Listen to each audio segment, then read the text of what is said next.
اللارنجايتس يا جماعه مجموعه كبيره قوي قوي تسمى لارنجايتس. في فرق بين حاجتين، في فرق بين الاسترايدور وفي فرق بين الكروب. الكروب ديزيز، الاسترايدور ساينس، الاسترايدور ساين، لكن الكروب ده ديزيز. ماشي. الاسترايدورز اللي هو بيحصل سبازم في اللارنج كورس، سبازم في الفوكال كورس، في اللارنج، سبازم في اللارنج او في الفوكال كورس نتيجه الاديمه او الكوز اللي هنقول عليها دلوقتي. فيحصل ان يحصل نويزي انسبيريشن. ده بالظبط الاسترايدور، انسبيراتوري هويس. طيب ايه الكوز بتاعت الاسترايدور قبل ما يخش على الديتيلز بتاعتنا؟ الكوز بتاعت الاسترايدور ثلاثه، يا انفكشن، والانفكشن دي يا فيرال يا بكتيريال. الفيرال اول واحد فيهم اللي هو الكروب، اللي هو لارينجو تراكيو برونكايتس فيرال ديزيز. لارينجو تراكيو برونكايتس فيرال ديزيز ده الكروب اللي تقال عليه، ده الانفكشن. طب في البكتيريالز اخطر ديزيز في البيدياتريكس الاكيوت بكتيريال ايبيجلوتايتس والاكيوت بكتيريال تراكيايتس. اكيوت بكتيريال ايبيجلوتايتس واكيوت بكتيريال تراكيايتس the most serious disease. مش هقول زي المننجايتس، ده اوحش من المننجايتس، لانه لو badly managed هيبقى فيتال مش حل. ده الاير انتري بتاع الشايلد، لو قفلت عليه العوض خلاص يبقى انت يلوست ذات شايلد. يبقى اول حاجه الانفكشنز. نمره 2 السبازموديك سترايدر، السبازموديك سترايدرز. بص تلاقي الطفل الرجيك، نوع من انواع الالرجي، يجي ادميت نايتس كاتب كده من 10 ل 4 الصبح، من 10 مساء ل 4 الصبح ادميت نايت، اللي احنا كنا بنذاكره زمان الميد نايت كروب او الميد نايت سترايدر. الساعه من اول 10 لحد 4 الصبح جاي لك بسترايدر. وهنتكلم ازاي بيجي الاسترايدر بيجي من الجريدز بتاعته هنتكلم عليها دلوقتي، لكن ده الرجيك تايب. يبقى نمره حاجه الرجيك تايب، يبقى الانفكشنز والالرجي ده نمره 2. نمره 3 وي ار لوست الدايجنوز بتاعته، دايما بنفقد التشخيص بتاعه. الفورين بودي، طفل كان قاعد بيقزقز لب، بياكل سوداني، بياكل حمص، بياكل اي حاجه من دي، اول اوف ذا سادن جاله سترايدر. ده ايه ده؟ فورين بودي، بودي اسبيريشنز فورين بودي.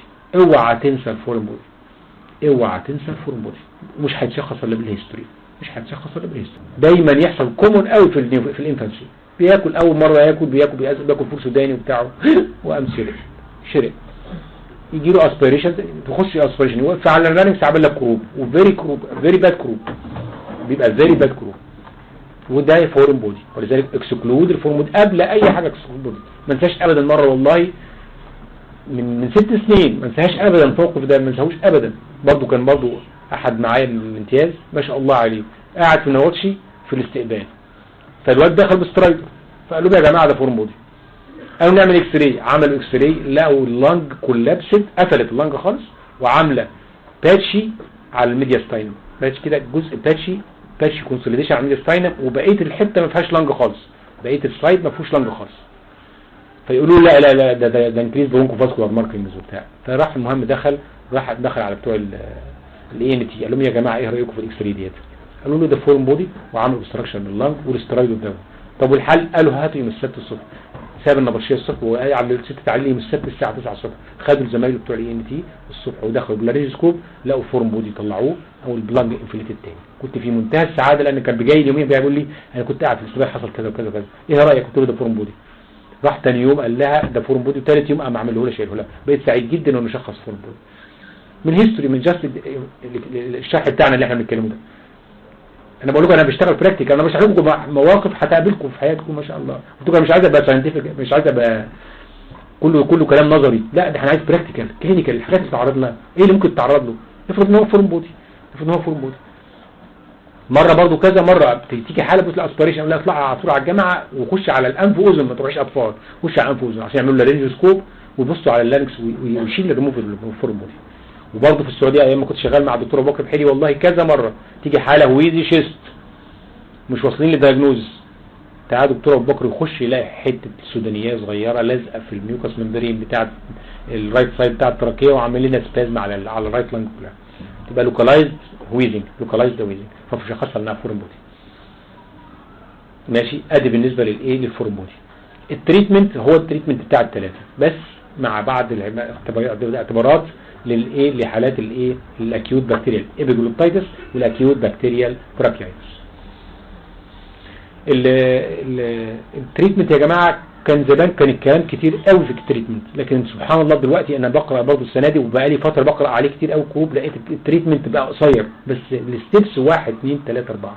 قبل ما نتكلم على التريتمنت الديجري جاي لي بانهي ديجري الاول عشان ابدا التريتمنت بتاعي صح. الفيرست ديجري قصدي الاذرز كومبليكيشن كومبلين الاذر كومبلين قلنا هو سترايدر. الثانيه بريكنج كف او بريكنج كف عفوا يعني نباح الكلاب، زي كأن واحد كلب بيكح. انت عارف كلب الكح انك امام بح الكلب بالظبط تلاقي صوت الكحه زي نبح الكلاب. نمرة 3 بيقال عليها ميتاليك كف، زي يعني حاجه بتحك زور وتبص لما بيقول لك بيكح زي المعزه، فعلا بيكح زي المعزه. بيقول لك في صوت زي صوت البطه وهو بيكح. ساعات نفس التعبير اللي هتسمعها بيكح زي المعزه، بيكح زي الكلب، عزك الله زي الكلب كده تبص يعمل يكح خالص على اخره. ده البريكنج كف او الميتاليك كف او البريزي كف، كنا بنسميها بريزي كف. يبقى دي ده الكومبلين الثاني، يبقى سترايدز وبريكنج كف.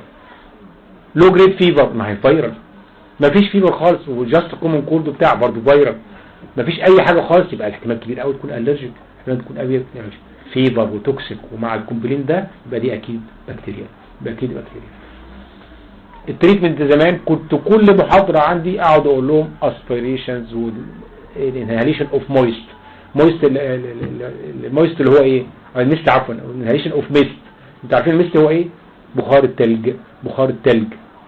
وكنا ده اللي بنعمله في السعوديه، قعدنا 6 سنين هناك بنشتغل على الميست اللي هو ايه؟ نجيب الايس ونحطه في نبيولايزر، والنبيولايزر ده معدي على اكسجين تنت وننيم الطفل في الاكسجين تنت ونحطه على، انت عارفين سرير البيبيهات اللي هو بيبقى 45 درجه عشان البيبي ما يبقاش مننا اكزهوستد معانا.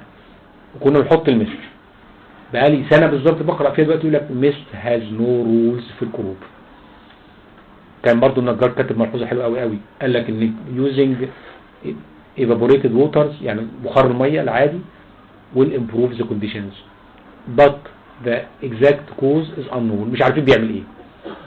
لقيت الكلام امبارح بيقول لك ان the using of mist using of hot water او evaporated water is not helpful at all. ما بيلاش اي نتيجه خالص للاسف. يعني كل حد قريب حاسس انا كنت بستعمل بحط بخار الميه وشم بخار الميه وبتاع.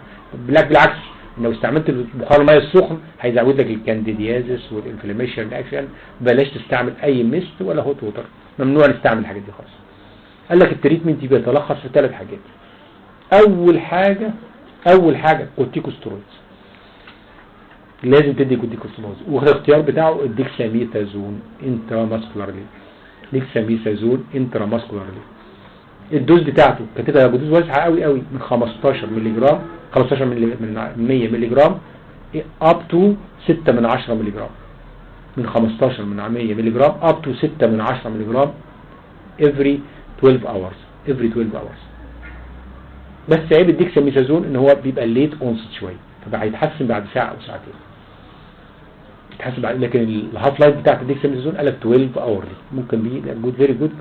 يبقى اول حاجه حد ديكساميثازون انتراماسكولار اللي هو الديكساميثازون او اسمه التجاري الثاني فورتاكورتيل، او الثالث اللي هو الديكادرون اللي احنا عارفينه حافظينه خالص. ديكادرون الدوز بتاعتي قلنا انا كنت حافظها بقى ستاندرد من 2 من 10 ل 4 من 10. طب رافلي سنتي لكل 10 كيلو، ليه؟ لان 4 من 10 في 10 ب 4 مللي جرام. ال 4 مللي جرام دول هو السنتي، لان الامبول 8 مللي جرام. يبقى رافلي كده بقى عشان ما تتلخبطش، ادي سنتي كل 10 كيلو. طفل 10 كيلو ادي له سنتي، 15 كيلو سنتي ونص، 20 كيلو 5 كيلو نص سنتي بس. بقى ديكساميثازون 1 دوز دلوقتي. الديجريز قبل ما نتكلم بقى على الديجريز، اول ديجري قلنا مايلد انسبيريشنز وي سترايدرز وميتاليك كاف بس increased by exercise او crying او agitations. لما يعاد ده السترايدر، ده الفيرست ديجري. الفيرست ديجريز اول مرحله يجي لك بيها اللي هو جاي بمايلد سترايدر كل شويه كاف ميتاليك كاف. مع وما يجي يعيط تبص تلاقي الاسترايدر يزيد وهو وياخد نفس الاسترايدر يزيد مع الاجيتيشنز او الكراينج. وده فيرست ديجري. السكند ديجري ان هو عنده الاسترايدر في الريست وفي الكراينج او في الاجيتيشن جاي من الاول بس مفيش ديستريس. دي النقطة الثالثة. والكف ازيد شوية. الديجري الثالثة بقى دخل في السيفير ديستريس، سوبراسترنال ريتراكشنز وانتركوستال ريتراكشنز وابدومينال ريسبيريشن وبدأ يخش في السينوز. دي السيرد ديجري. هم حاطين 3-4 كلاسيفيكيشنز لكن كلهم بيتفقوا في الحاجات اللي انا قلت لكم عليها دي. اول ديجري ان هو مايلد انسبيراتوري سترايدر وساعات تسمعوا اكسبيراتوري لكن مينلي انسبيراتوري. ولذلك كنا بنفرق تفريقه كبيره خالص. لو سمعتوا انسبيراتوري يبقى كروب، لو سمعتوا اكسبيراتوري يبقى برونكيال ازمه. لكن مع الاختلافات بقى ان انت تحس ان هي ابر ولا مش ابر. زي ما هنتكلم بعد شويه صغيرين هنتكلم حاجه نبذه بسيطه عشان نكمل الكروب بتاعنا. فيبقى اول حاجه بالنسبه لي يبقى الديجري بتاعته هو جاي فيرست ديجري بحدد ديكساميثازون وهديله. هنا بقى حاجات بقى نستعملها باي اكسبيرينس. اللي استعملناها باي اكسبيرينس حاجات فولاتايل اويلز بتساعد على سوسنج ايجنتس لللارنكس. ايه الفولاتايل اويلز اللي موجوده في الماركت؟ طبعا نظرا لو وقفوا الووتر فيبر ما عادش قصاد غير حاجه اسمها فلونيز كبسولات. كنا بنسمعها تستعملها في السعوديه كان اسمها بالميكس كبسولات. الكبسولات دي اويلي ماتيريالز وليها جزء كده صغير تقطعها منه وتحط الاويل ده يقول لك حطه على الشيست بتاع البيبي. فالفولاتايل اويلز يشم الريحه بتاعتها او تحطها على المخده جنبيه وهو نايم فيشم الريحه بتاعتها. او لو كان بيوز تحطها على منديل ورق كده اهوت وتفضيها على منديل ورق وتاخدها نشمها من منديل ورق من الماوس عشان تعمل سوسنج ايجنتس لللارنكس. ودي بنكتبها على الجوانب في الهورسنس اوف فويس. ودي نسينا نقولها في الكومبلين يبقى جايب هورسنس اوف فويس نتيجه اكزوهوستد فوكال كوردز. ممكن يبقى جايب على هورسنس اوف فويس. الصوت حد عنده صوته رايح لك صوته رايح وميتاليك كف وفي نفس الوقت الثالثه اللي احنا قلناها السترايدر. ده الثلاثه دول الثلاثه ايتمز الكبار بتوعي. فلما يحصل حتى الكبار لو لقيت واحد كبير عنده هورسنس اوف فويس صوته رايح خالص قول له هات فلونيز كبسولات وحطها على ميه حطها قصدي على منديل وشمها بيتحسن بقى غريبه خالص. كان الامام بتاعنا في صلاه التراويح السنه اللي فاتت جاله سترايدر بعد من 15 يوم رمضان ومن كتر القراءه ما شاء الله جاله سترايدر. فكنت بقدم له الفلونيز فما شاء الله ياخدها يستعملها يوم واحد بس بتتحسن. ماشي. المحامي بتاعي برضه جه في يوم برضه بكلمه في التليفون انت صوتك هات فلونيز. تاني يوم الله يبارك لك الله يديك الصحه مش عارف يرتاح وصوته طلع تاني ويزعق في المحكمه. ده الفلونيز بصراحه جميل قوي حتى بتاع الشركه ما كانش يعرف ان انا بكتبه. فوجئ ان انا بكتبه بكميات رهيبه. كان بيكتبه كميات الفت بتاعه وكان قلت لكم كان استعمالي له كمان اسمه بالميكس في السعوديه. وفوجئت ان هو نازل هنا اسمه فلونيز نفس الكومبوننتس بالظبط فلونيز كبسولات. ده يعني ادجوفنت دراجز. لكن المين ايتم بتاعي الكورتيكوسترويدز. تاني حاجه بقى بعد الكورتيكوسترويدز الحاله مايلد يبقى حد الكورتيكوسترويدز بس وحدي الفلونيز زي ما قلنا ده بتاعنا احنا بتاع مصري مش هتلاقيه على النت ده مصري عشان ابقى اونست معاك. انا بقول معاك خالص. لو اضطريت تستعمل الفابوزول في حاجه اسمها فابوزول بحط المكيال على شويه ميه ويشم البخار اللي طالع برضه بس ما تشمهوش كتير لان عايز الريحه بتاعته اكتر من عايز البخار بتاعه. عايز ريحه الفابوزول اسمه فابوزول. وكل ده بيستعمل التكتشر بنزويت اللي هي صبغه الجو عشان الريحه بتاعتها سوسنج ايجنتس لللارنكس. ده بالنسبه للفيرست لاين اوف تريتمنت. السكند لاين قلنا الكورتيكوسترويدز انه الديكسا ميثازون كل 12 ساعه. الثيرد لاين بقى ده حاله الامرجنسي بقى داخل لي جاي مش هستنى بقى حد ديكسا ميثازون وبتاع ده جاي لي في ثيرد ديجري ستريس رهيب والله يا جماعه. وبعدين الجريد بقى الرابعه اللي انا ما برضاش اقولها بس الحمد لله ما عادش بشوفها كتير. شوكينج يعني ايه شوكينج؟ جاي شوكينج خالص واقف مفيش اير انتري خالص. ودي شفتها مره واحده في حياتي. الواد جاي سيانوزد وشوكينج مش عارف يعمل حتى الاسترايد مش عارف يجيب الاسترايد لا مش عارف يجيبها مش عارف خالص. ده شوكينج بقى ده جريد بقى والسيانوزد وخلاص ترمل بيضايق قصادك. يبقى اول حاجه استعملها هنا الادرينالين نيبيولايزر. the best drug to be used الادرينالين نيبيولايزر. يبقى نمرة واحد الكورتيكوسترويدز، نمرة واحد بقى في حالة السيفير اللي بدل اثنين، الكورتيكوسترويدز يتاخد اي في على طول وفي نفس الوقت يتاخد معاه الادرينالين نيبيولايزرز. في امريكا نوع من الادرينالين اسمه الراسينيك ادرينالين، الراسينيك ادرينالين اللي هو ال والدي ايزومرز، فاكرين هو ال دي ايزومر بتاعت البايو، ال والدي ايزومر ادرينالينز، يقول لك ده ذا بيست نيبيولايزد ادرينالينز. التركيز بتاعه 2.25%، التركيز بتاعه 2.25%، لكن اللي احنا قابله مع اي ادرينالين افيلابل عندك في الماركت. الدوز بتاعتي في الادرينالينز في كل الميديكيشنز 1/10 مليلتر، تركيز 1/10,000. لو هديه اي في، لو هديه انترا كارديك، لو هديه انترا اي حاجه، هديه 1/10 مليلتر، تركيز 1/10,000. او بمعنى اصح لو التركيز الامبول 1/1000 بحله في 10 سم واديله شرطه لكل كيلو. الامبول 1/1000 بحله في 10 سم واديله شرطه لكل كيلو. لو جالي الامبول 1/10,000 جاهز بدي على طول شرطه لكل كيلو.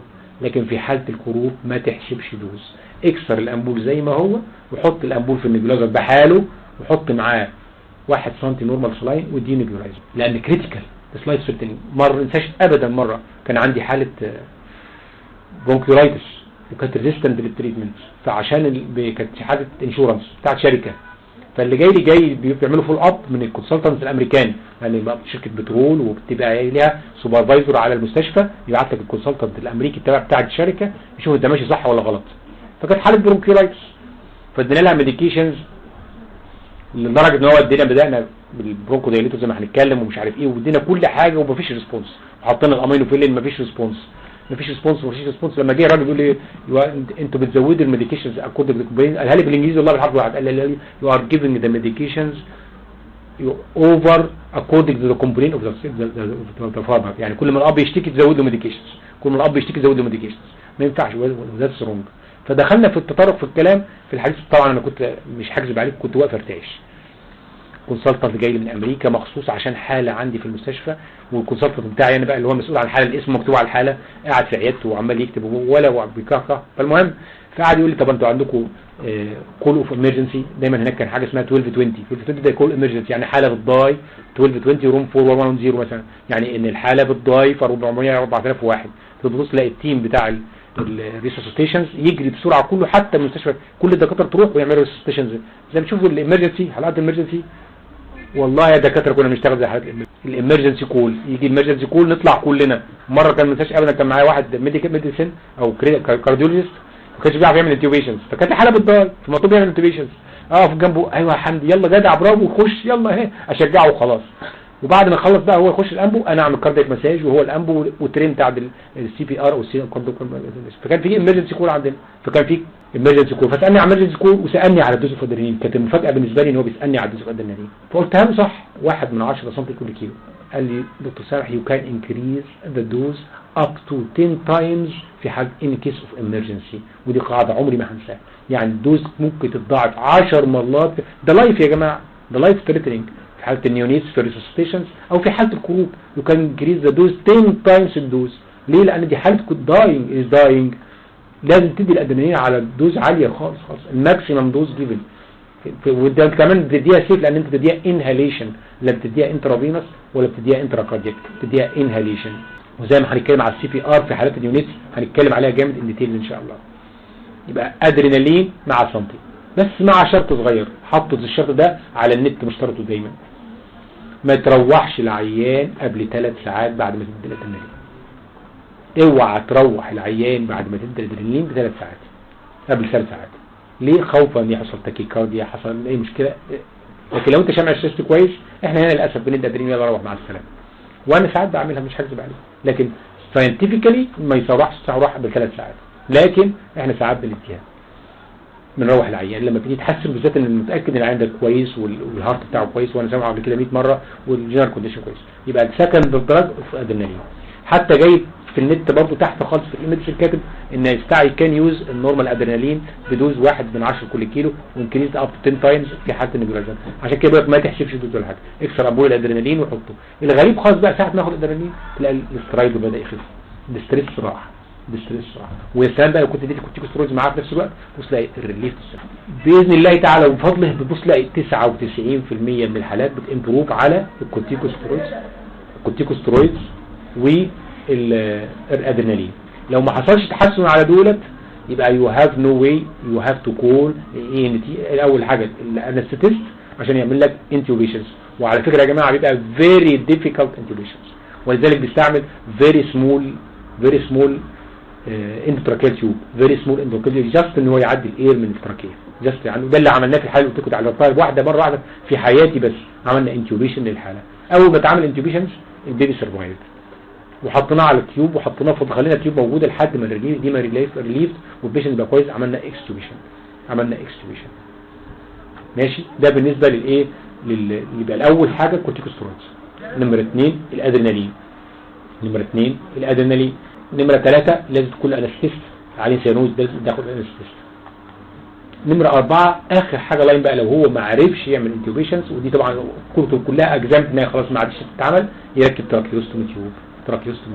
ما اعرفش مره كنت سمعت الدكتور اللي كان قاعد مع مراته في مطعم وسفوكيتد منه خلاص اسبيريتد قام جايب السكينه ودب قام دببها وفتح اوبننج وسيف هير لايف على راي الدكتور مجدي لما كان بيحكي الدكتوره اللي كانت في الملعب جاست ركبت تيوب عمل سيف للاعب اللي كان بيلعب. وكنت سمعت طلع في الجرايد وبتاع ليه لا ده ايمرجنسي سي بي ار او الدكتور كان بيقول لنا الدكتوره ما شاء الله يمسيه بالخير الدكتور بسم الله الرحمن الرحيم مجدي خليل ما شاء الله بتاع انستيزيا بيقول لك صح اتصرفت صح. السي بي ار قلنا في 3 جريدز منه. انت مطلوب منك السي بي ار اللي هو بيزك سي بي ار. البيزك ده المطلوب منك انت لكن الادفانس مش مطلوب منك. مطلوب متعلق بيزك سي بي ار. وساعات النقابه بتعمل تريننج له جميل قوي بصراحه كان كورس في السي بي ار ومطلوب تاخده بصراحه. اي فتره من الامتياز ممكن تاخد السي بي ار مطلوب جدا في حياتك. واحنا كنا في السعوديه سبحان الله كان اوبليجاتوري يجي لنا واحد بتاع انستيزيا من الجامعه يدينا ومقسميننا مجموعات كل مجموعه يعمل سي بي ار وعلى مانيكان وتعمل سي بي ار. ما انساش ابدا يوميها طلعت عند الريست ده هو فيري بينفول والايدين التصويتين ده من كتر الكاردياك مساج اللي انا عمال اشتغل بيه هنقعد من 6 ساعات نشتغل كاردياك مساج. وطبعا احنا الحمد لله كنا ترند قوي عليه بقول لكم مع ال 1220 ديت كنا في اي حاله في اي وقت نطلع جالي 1220 ونبقى التيم عارف السيستم عارف الدكتور يعني مثلا لو حاله اطفال يبقى انا البوس بتاعه ليه لان انا اللي بدي الاوردرز. تيوب يجيب التيوب دكتور حمدي مثلا معايا او دكتور فلان معايا اعمل مساج. النرسات مقسمين نفسهم واحده بتدي الميديكيشنز واحده بتعمل الميجرمنتس واحده بتعمل اللابوراتوريز واحده بتجيب لك النيدلز وواحده ثالثه بتسجل خد ادرينالين خد مش عارف ايه خد هيدروكورتيزون خد اتروبين خد مش عارف ايه بتسجل وراك. يعني السيستم معروف ومدروس. وال1220 كان لما تطلب على التليفون 1220 يرن عند 5 دكاتره الحكيمه بتاعه العنايه المركزه الاي سي يو والدكتور بتاع الاي سي يو والكونسلتنت بتاع الانستيزيا الكونسلتنت بتاع الميديسين ومش فاكر مين الخامس يا ربي والبورتر هو العامل اللي هياخد العينات يوديها. الخمسه دول لازم كل بتاعه البليبس بتاعته او الكولز بتاعتهم ترن عندهم 1220 ويجروا على الاوضه حتى لو كان نايم في بيته يجي من بيته ويجي جري على الحاجه. فمهم قوي يا جماعه يعني تعرفوا الحاجات دي البيزكس بتاعتها. اي نعم ساعات ما بتطبقش عندنا يعني بقول لكم لكن يو هاف تو نو. ممكن ان شاء الله ربنا يكرمك وتخش المستشفى. المستشفيات بتبقى ساعات فول اكويبد. انا رحت مره القاهره لقيت المستشفى احسن من اللي كنت شغال في السعوديه فيري اكويبد فول اكويبد. والامرجنسي روم مش مستحيل تخيل اكتر من الجامعه بتاعت الامرجنسي بتاع الجامعه وبرايفت. والجلسه فيها ب 70 80 جنيه جلسه النيبولايزر ب 70 80 جنيه وعليها اوفر كراودد بشكل رهيب. فبقول لكم لازم ترند صح وبعد كده اما تجي لك شانس تشتغل هتشتغل عشان لما تجي لك شانس تشتغل هتشتغل ان شاء الله. ده بالنسبه للكروب. يبقى نمره 1 الكورتيكوستيرويدز. نمره 2 الادرينالين. قلنا الادجوفنت دراجز الفلونيز كابسول. ادي نمره 1. لو هو بقى اكيوت ابيجلوتايتس او اكيوت تراكيايتس اصعب حالات شفتها في حياتي العيان جاي بكروب تدي الادرينالين مفيش فايده تدي كورتيكوستيرويدز مفيش فايده. كنت طالب مع حاله برضو كويس فكرتني يعني المره الحاله فاتت محتاج من سنه تقريبا من سنه ونص. فجت كانت من كفر الشيخ وقلت اطلع جري على مستشفى الموساد وهي داخله طلع من لاترال سوفت تيشو نيك عايز اشوف ايه؟ عايز اشوف الابيجلوتس انلارجد ولا مش انلارجد. طب البيكشر بتاعتها بيقول ثامب برينت ابييرنس، ثامب كانك حاطط ثامب وعامل طابع عليه. لا الابيجلوتس انلارجد وعامله حتى الاير واي بتاع اللي انت شايفه اكس راي بيبقى اوبستراكتد بالادينويدز بالابيجلوتس، عفوا بالابيجلوتس، اوبستراكتد كومبليتلي اوبستراكتد بالابيجلوتس. طبعا اكمني ما كنتش شايف، بعت الاكس راي سبيشاليست فجاه فبيقول لي اللانجز في ايه يا دكتور؟ انا ما بسالش على اللانج، انا عامل لاترال سوفت تيشو عايز اشوف الابيجلوتس انلارجد ولا مش انلارجد. لا انلارجد، وبستكر كده enlarged and obstructing الايرواي، obstructing الايرواي. بسرعه قمت مدخلها وركب اي في، وكنت بقى كنت ساعتها شغال بالميست، فكنت اشتغلت الميست، جبت حته ثلج وحطيتها في النيبيولايزر وحطيت عليه نورمال سلاين وشغلت النيبيولايزر، فكان الميست داخل على طول. اديت الكورتيكوستيرويدز ريجولارلي كل 6 ساعات، واندر كفر بقى خلي بالك النقطه المهمه بقى بالنسبه لنا، اندر كفر بفيري جود انتيبيوتكس على ماكسيمم دوز اوف انتيبيوتكس. مش هتصدق ماكسيمم دوز يقول لك لو اديت الامبسيلين او الاموكسيسيلين 300 مللي جرام بير كي جي بير داي. شوف الدوز قد ايه؟ 300 مللي جرام بير كي جي بير داي امبسيلين او اموكسيسيلين. الزينات السكند جنريشن اللي كنا بنستعمله دايما في السعوديه، الزينات او السيفاروكسين، الزينات او السيفاروكسين على دوز 150 الى 200 مللي جرام بير كي جي بير داي. شوف فيري هاي دوز لان لايف ثريتنينج من 150 ل 200 مللي جرام بير كي جي بير داي، ده الزينات كنا بنستعمله. السيفوترايكسون الماكسيمم بتاعه الدوز بتاعته 50 ل 75، في الحالات دي بيستعملوا 100 مللي جرام بير كي جي بير داي، 100 مللي جرام بير كي جي بير داي، 100 مللي جرام اللي هو السيفوترايكسون. وده بيست اخر كلام في على النت كانت بالسيفوترايكسون ذا فيرست دراج تشويس اللي هو السيفوترايكسون او الزينات، وبيستعملوا الاثنين. وكنا ساعات بنستعمل الزينات مع الفورتم، مش هتتخيلوا كنا بنستعمل الزينات مع الفورتم والاثنين على دوز 200 مللي جرام بير كي جي بير داي. يعني في سيريس ديزيز اكيوت بكتيريا ايبيجلوتايتس. تعرفوا زي ما قلت لك العيان جاي لك توكسيك، مفيش ريسبونس للتريتمنت اللي انت بتديه، بتلاقيه فيفر الاكتيفيتي بتاعته لوست خالص، جاي فلات خالص يعني سيبتسيميا توكسيك خالص، وما تدخلش بالانتيبيوتكس بسرعه وعلى هاي دوز وانترافينوس. ما ينفعش ان انتراماسكولار، لازم انترافينوس انتيبيوتكس ريجولار كل 6 ساعات، ديكوا اخطر من المننجايتس، الاكيوت بكتيريال ايبيجلوتايتس واكيوت بكتيريال تراكيايتس. والكورتيكوستيرويدز تاخد كل 6 ساعات ريجولار، كل 6 ساعات اندر امبريلا اوف انتيبيوتكس. والنيبيولايزر الادريناليزر بيقول لك يو كان جيف افري 2 اورز او كل ساعه او ساعات كونتينوس ادرينالين لحد ما يفك معاك. كنت انا بدي كل 4 ساعات، كل 4 ساعات ادرينالين، كل 4 ساعات ادرينالين، وكل ما تسباز هيحصل الفوت تقفل او جاي مدي ادرينالين تاني ومدي ادرينالين تاني مع الفولو اب مع الوصول. طبعا يحصل مونيتور، لكن لو مش افيلبل مونيتور كل شويه تعد الهارت ريت، ماشي. ده بالاكيوت بكتيريا بوكتايتس. يبقى اهم حاجه كورتيكوستيرويدز، نمره 2 الادرينالين النيبيولايزر، نمره 3 الانتيبيوتكس كفر في حالات الاكيوت بكتيريا ايبيجلوتايتس واكيوت بكتيريال تراكيايتس. سيريس ديزيز، سيريس لو شفت حاله في عمرك ما هتنساها، الحاله بتاعت الموسيقى اللي كنت دخلتها في مستشفى ديت قعدت معايا 3 ايام، مش هتصدق فضل السبازم موجود لحد 48 ساعه من استعمال الانتيبيوتكس. اول ما الانتيبيوتكس خد الابر هاند بفضل الله، ربنا يجعل فيه الشفاء ان شاء الله الحمد لله، فوجئت ما شاء الله ان البيبي سباز فك على طول، البنت قامت نايمه حتى وهي نايمه ما فيش سباز. اول بس ما تصحى بس شويه كان يظهر بس مع الكراينج او الاجيتيشن، بص يظهر السترايدر او الميتاليك. ولذلك سبحان الله والله سبحان الله بقى، والناس ابريشيتنج لحد النهارده يبقوا في كفر الشيخ ويكلموني البت عندها كذا وكذا وكذا وكذا. فما انساش ابدا حاله الايبيجلوتايتس دي. ماشي، ده اكيوت بكتيريال ايبيجلوتايتس واكيوت بكتيريال تراكيايتس.